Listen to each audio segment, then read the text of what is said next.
Welcome to Not Suitable for Work. I'm your host, Peter C. Diamond.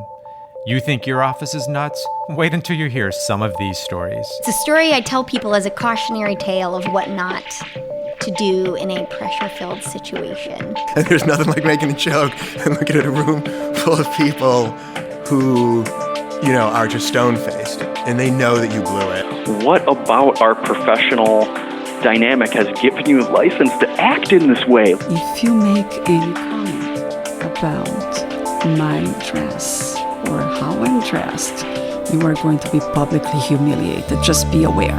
With each podcast, I interview folks who have a humorous work story to share. Along the way, I'll offer advice to help you make sense of your own office nonsense. Don't worry, no careers were harmed in making Not Suitable for Work. Names and places may have been changed to protect the not so innocent.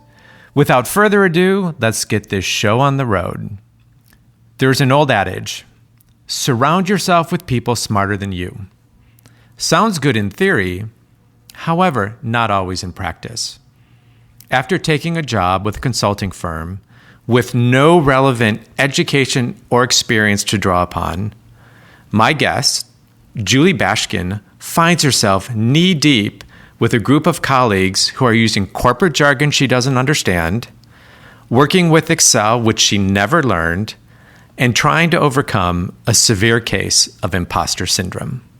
It was about 11 years ago, and I woke up in Kitzbühel, Austria, a posh little town in the Austrian Alps. It was my first official day of work as a consultant. Wait a minute. And so I have to stop you for a second there. Your first day of work as a consultant is in Kitzbühel, did you say? Yep, Kitzbühel, Austria. Austria. This is your first day of work? Yep. Okay. It's my first day of work as a consultant, but it's really my first day of work ever. Basically ever. I mean, I never had a real adult job. I came from academia. I was in a PhD program, and when I was offered my consulting job, I basically was like, peace out, PhD program. I'm done with you. And I didn't even finish my dissertation.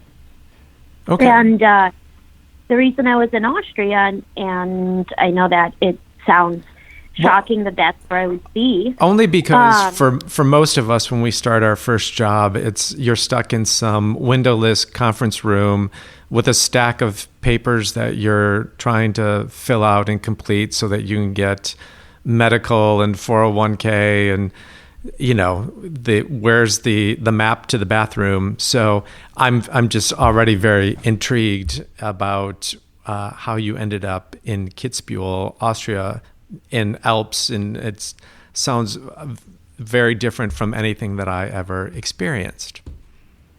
Yep. So I hadn't done all of the, kind of, if you would call it first day orientation that you described, which is, timesheets and admin type of stuff yet. And the reason for that is I came into the business world with a degree that was not in business. So I was not an MBA, but I was hired for the role of an MBA. And so the firm that hired me sent me on what they called a mini MBA training program. And it was done for all of the global non-MBA hires. And it was we were all convened in Kitzbühel, Austria. That's where we were doing our mini MBA training that was 3 weeks long. So that's where my first day was. And it might sound like training isn't really work. Like, how could that be my first day? Let me tell you, this training was probably more intense than any of the, quote unquote, real jobs I had since. Because in about 3 weeks, I was supposed to have learned the curriculum that MBAs had learned in 2 years. Yeah, got it. So this is an immersion. This is MBA immersion. Basically, yeah, but with a bigger focus on consulting and client simulation. So here's what you would, what would you do in a client situation as a team if this happened? What would you do if this happened? And it was, a lot of classroom training to get kind of your basic theory, a lot of skills training like, Excel and things like that. And then it was, real life simulation. So Kitzbühel is like a super posh town, which I also didn't know. It's kind of a ski resort area, which is a good place to lock a bunch of people together and make them focus on something. And I woke up in my hotel room and I was like, I have no idea why they hired me for this job, because I'm definitely not qualified. And at some point they're going to figure this out and the gig's going to be over. They're going to fire me. And I was supposed to go to my Excel training class. That was the first thing I was supposed to do. But my room had a view of the Alps, and my floor was heated, and I had a bathtub that also had a view of the Alps. And I was like, I am never staying at a youth hostel ever again. This is too amazing. And I'm also not going to go to my Excel class, and instead I'm going to lay in my bathtub because I'm jet lagged and just stare at the Alps and not even go to my Excel training, which was probably not very smart. So, so this is a combination of some, even though you kind of were finishing your PhD, there was still some sense of, is this like, do I belong here? Is that what I'm getting? Yeah, absolutely. So I wasn't even finishing my PhD. I was about halfway through, or not even halfway through. But still, that's 4 years. That's pretty significant. Yeah, but my PhD was in Russian history, and this is a business job. And so, and the other people that were hired with PhDs, they were like economists and engineers and physicists. Like literally the people around me were rocket scientists and brain surgeons. And their skill set makes sense in the business world, right? If you're a doctor, you could serve healthcare clients. And if you're an economist, you could, do a lot of pricing work and all sorts of other financial stuff. And if you're an engineer, you could probably do like operations work.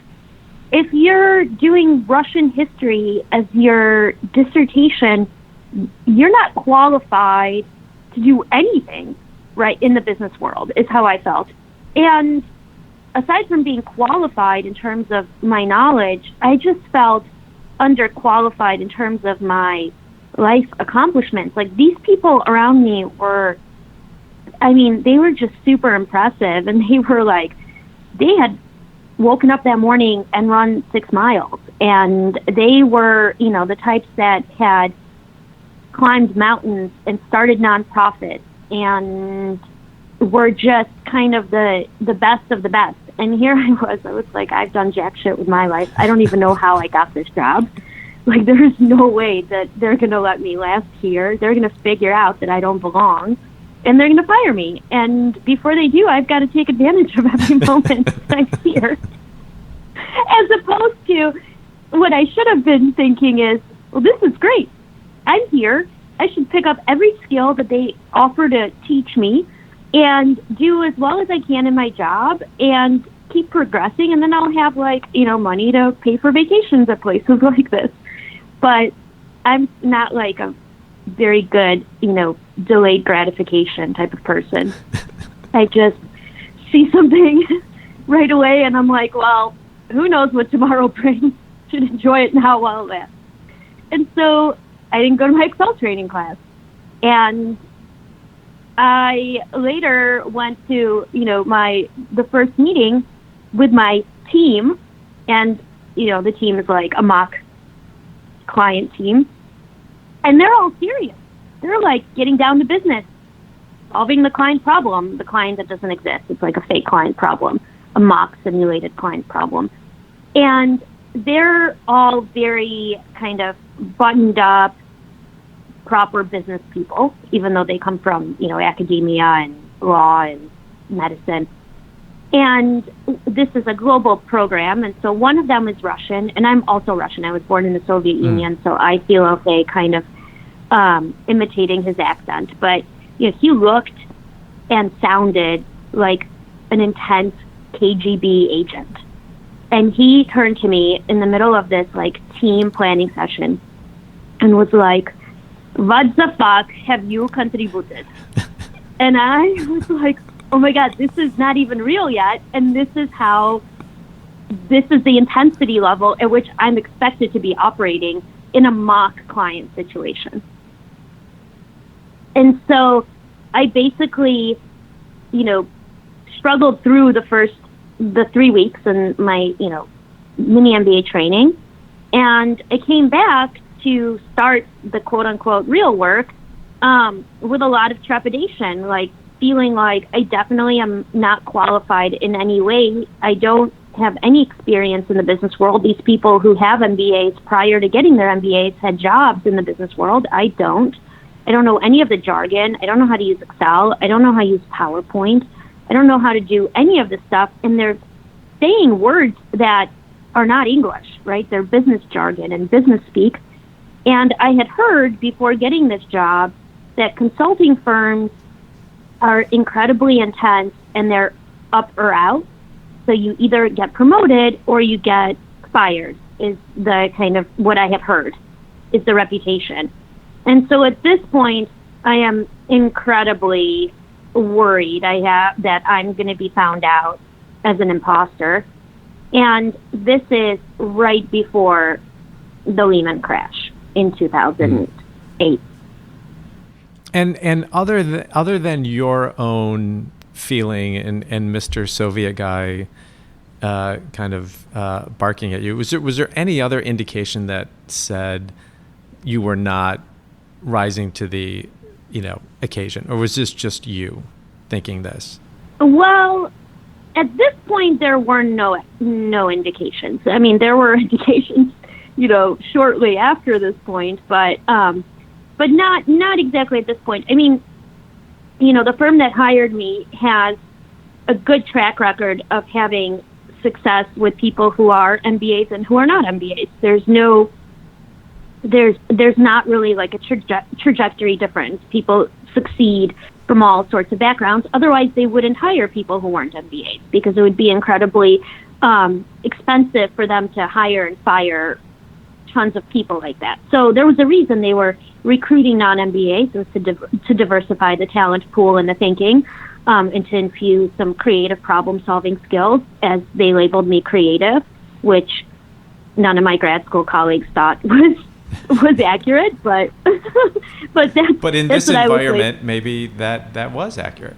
Right, exactly. I mean, it's relative, right? And compared to kind of the intensely analytical people, I had some skills that were probably slightly different, and I was able to apply problem-solving tools and methodologies that I, had brought with me from academia or whatever, that other people probably, had not practiced using. But that was not evident to me because I had never done the job. And so to me, I was just like, I have no idea why they think I'm qualified and why they think I'm here. And even though I know that they hire non-MBAs, all the other non-MBAs around me are still kind of similar to each other. They're all from analytical backgrounds. They all have experience doing very practical, real-world kind of problem solving, as opposed to me, who was writing a dissertation on Russian Jewish women entrepreneurs, migrating in Eastern Europe. What does that have to do with anything? And the feedback that I would get throughout was that I was talented, but definitely not like them, and that I was quote unquote spiky. I had, some skills that were really great in certain areas and definitely lacked skills in certain other areas that were necessary and required to succeed in the business world. And those would be, structured data management and analytical type of thinking. So I was definitely on high alert in terms of my inability to compete, if you will, with the others. And on top of all of this, when consultants, when they first start, are generally, treated as generalists, meaning that you can be thrown into any sort of client problem. You're like a doctor. So, and, you're not like a radiologist, you're like an internist. So when a company says we're struggling, help us, as a consultant, you're supposed to have the skills to kind of troubleshoot and figure out why are they struggling without having, areas of expertise in specialized areas. That's what you're expected to do when when you first start out. And so my first project that I was assigned to was what they called lean maintenance.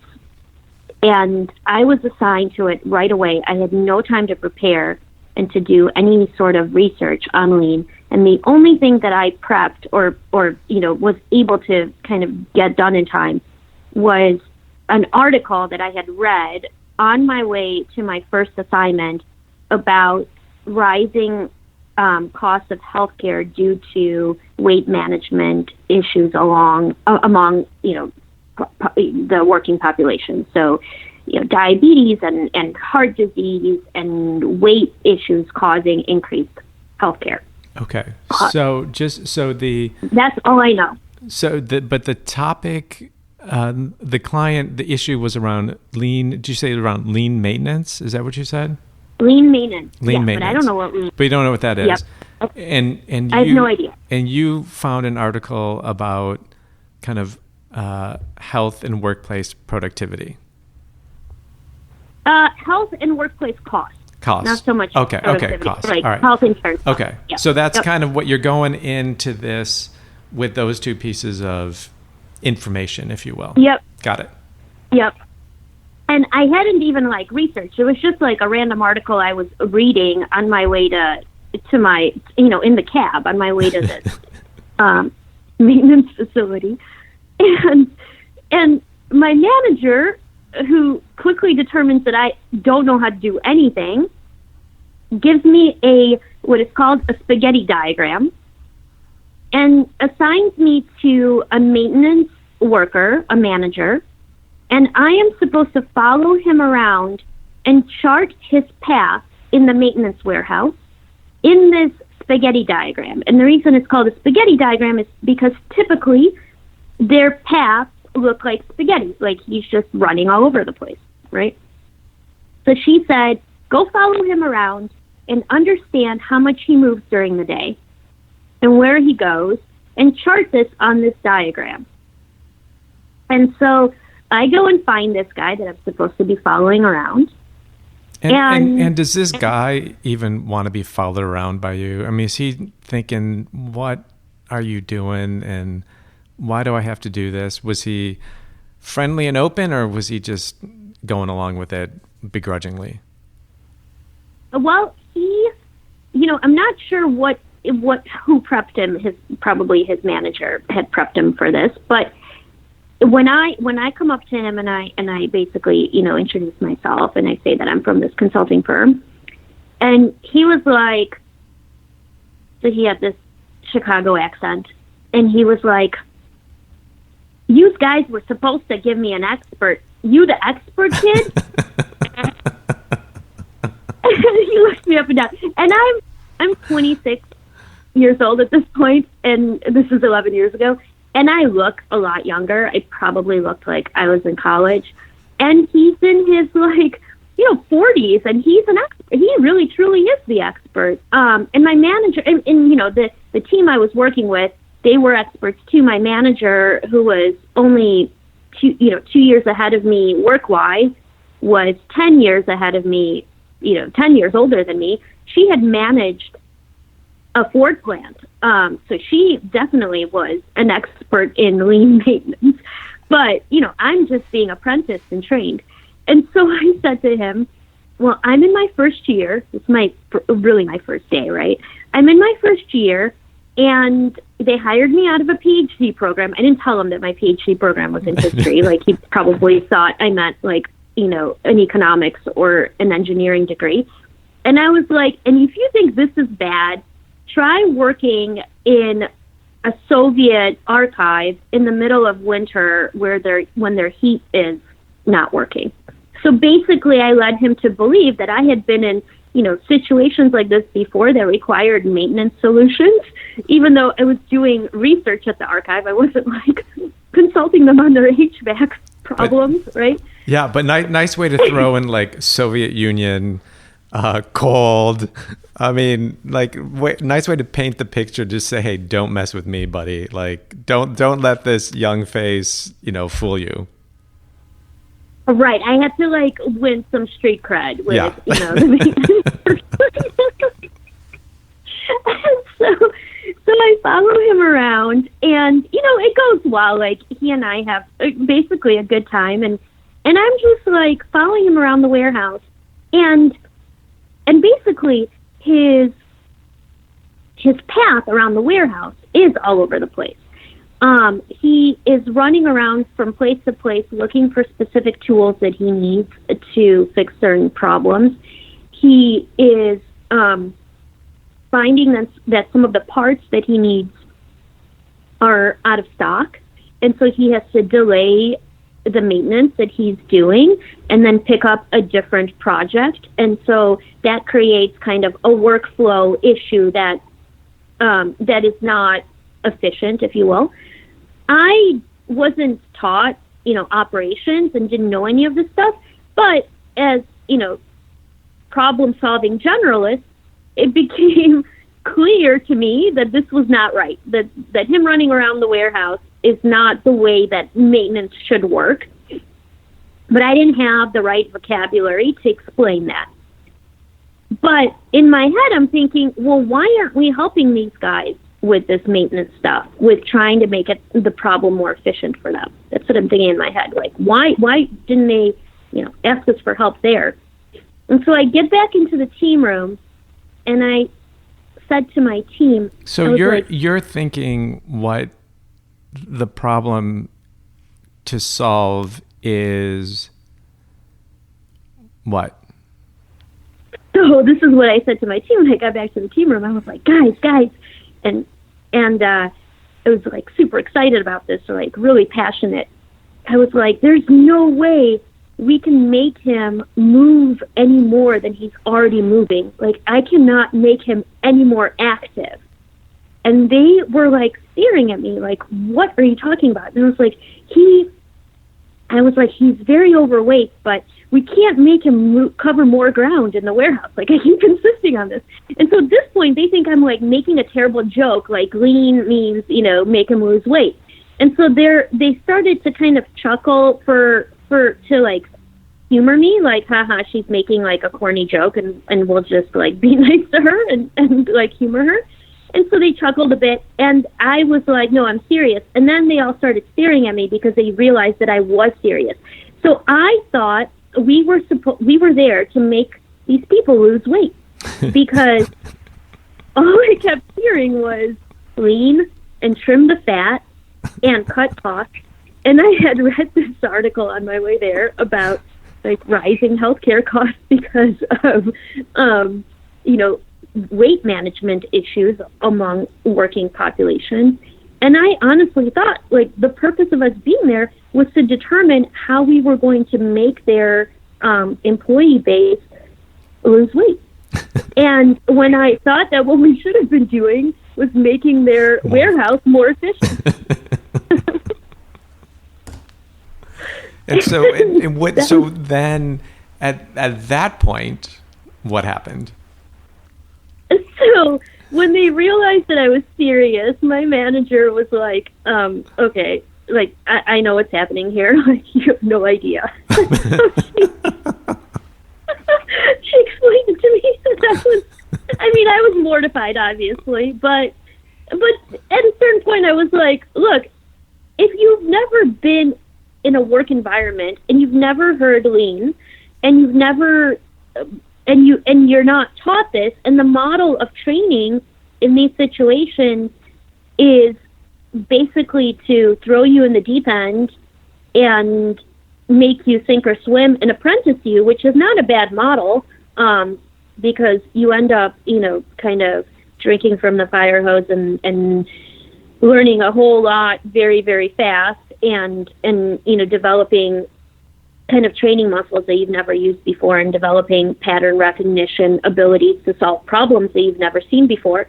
But in the first day, like that's not what you're thinking as an employee. What you're thinking as an employee in the first day is, if I thought they were going to fire me before and I thought I didn't belong here and they made a hiring mistake, like, they sure as hell are not going to keep me around after this. And this is still before Lehman. Like, imagine what I was thinking when the economy crashed and everyone is thinking what is going to happen to my job. And I'm thinking the first person they're going to fire is going to be me, because what do they need me for? And so, given the fact that you've already told us that you've been there for 11 years, how did you recover? What then happened? What happened after that? Well, my manager, quickly kind of figured out what to do with me. And because she was 10 years older than me, she had managed many people before, I think she had kind of the right ability to gauge what my strengths were and what and where she can help me kind of draw on my strengths, and where she can help me realize how to kind of make up for some of the deficiencies. So she figured out that, as a PhD student, I probably, especially in the humanities, I probably could consume and synthesize vast amounts of information fairly quickly.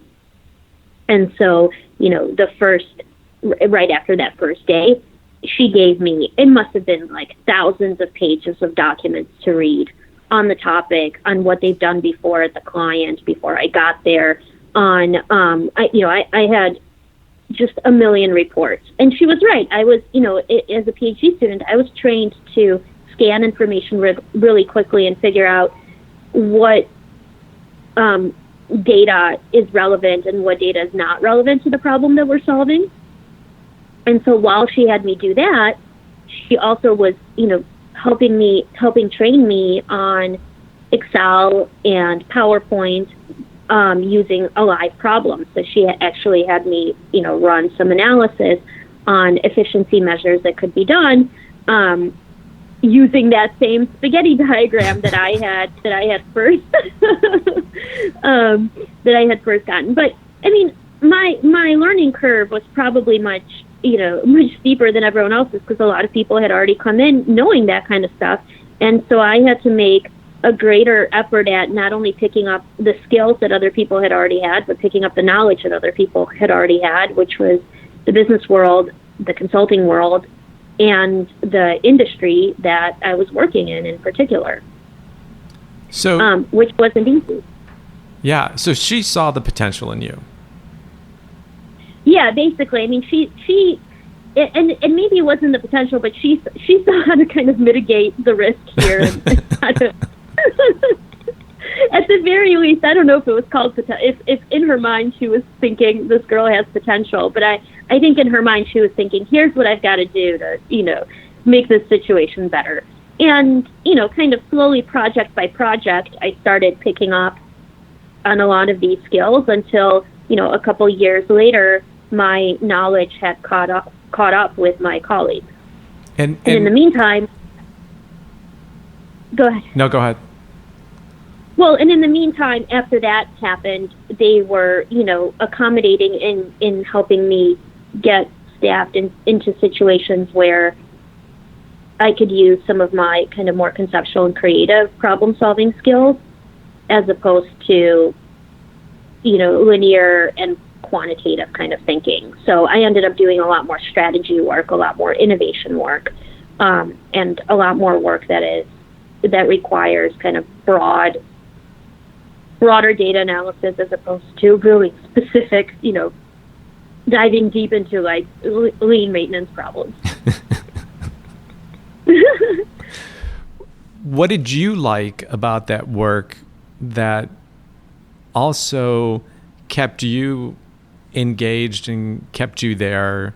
Because you could have just said, okay, I'm done, but you kept with it. So what about that work did you like that you wanted to continue to to do and to be part of?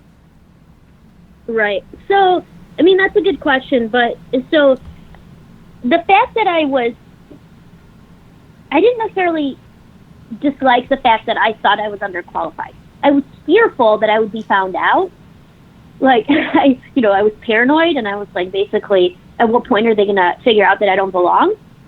But there's certain things that I liked about being kind of, what I thought was the least qualified and also the dumbest person in the room.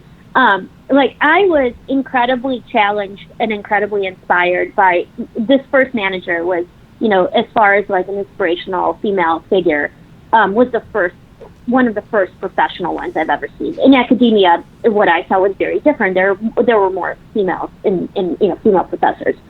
So I was inspired by the people around me. I found them to be incredibly talented. All these marathon runners and nonprofit starters and academics who were rocket scientists and brain surgeons.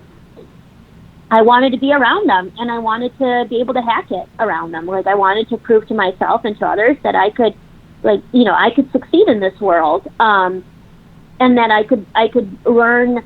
Maybe I'll never be as good as they are, but I'll at least, I'll try. It's like the theory of, wanting to be the cheapest house on the block. Like, all the other expensive houses will increase the value of your real estate if you're the cheapest. It's like the same way for me, being the least qualified of the people around me. I figured all of these people around me will kind of elevate me.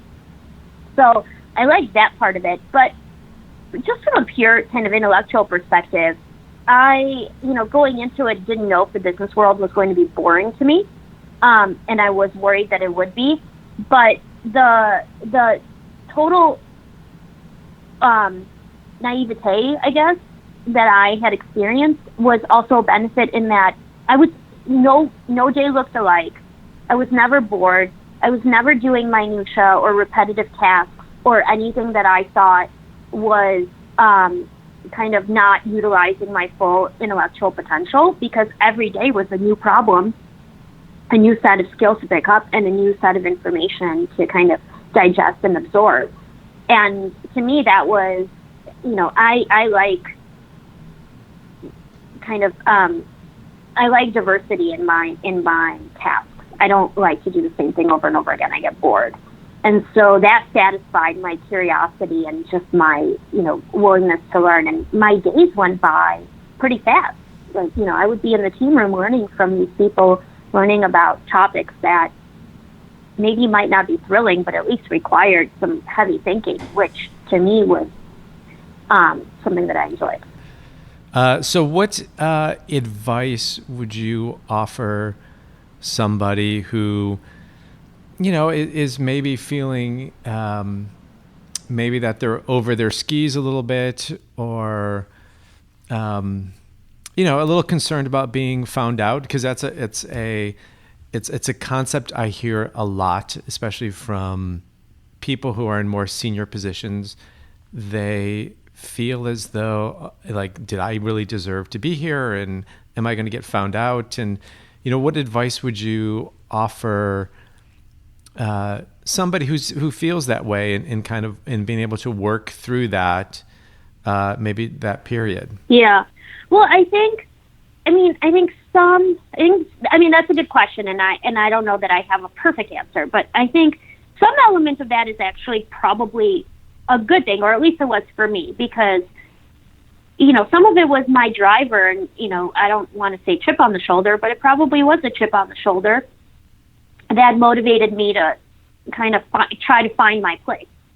I wanted to be authentic. I wanted to find a place that suited me.